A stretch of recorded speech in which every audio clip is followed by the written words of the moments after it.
అందరికీ తెలిసిన విషయం ఏంటంటే ఈనాడు ఆంధ్రజ్యోతి పత్రికలు తెలుగుదేశాన్ని సపోర్ట్ చేస్తాయని, అలాగే సాక్షి పత్రిక వైఎస్ఆర్ కాంగ్రెస్ పార్టీని. ఎందుకంటే అది జగన్మోహన్ రెడ్డి గారి సొంత పేపర్ అన్న విషయం అందరికీ తెలుసు. అయితే దేనికైనా సరే ఒక పరిధి ఉంటుంది. ఆ పరిధి దాటిన తర్వాత జనరల్గా ఈ పార్టీ వాళ్ళు ఆ పేపర్ నెంబరు, ఆ పార్టీ వాళ్ళు ఈ పేపర్ నెంబరు, తటస్థులు ఉంటారు కదా. సో వాళ్ళు కూడా కేవలం ఒక కరపత్రం కింద ముద్ర వేసే అవకాశం ఉంటుంది. నిన్న నూతనంగా ఎన్నికైన ఎమ్మెల్యేల ప్రమాణ స్వీకారోత్సవం జరిగింది కదా, దానికి సంబంధించి సాక్షిలో ఒక ఆర్టికల్ రాశారు.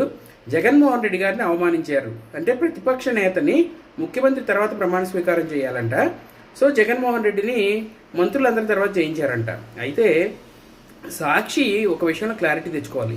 జగన్మోహన్ రెడ్డి గారు ఒక ఎమ్మెల్యే, కేవలం ఒక ఎమ్మెల్యేనా లేకపోతే ప్రతిపక్ష నేత? ఎందుకంటే ప్రతిపక్ష నేతకి 10% అంటే 17.5 ఎమ్మెల్యేలు, అంటే 17.5 ఉండదు కాబట్టి 18 ఎమ్మెల్యేలు ఉండాలి. వచ్చింది 11. ప్రతిపక్ష నేత ఎమ్మెల్యేనా?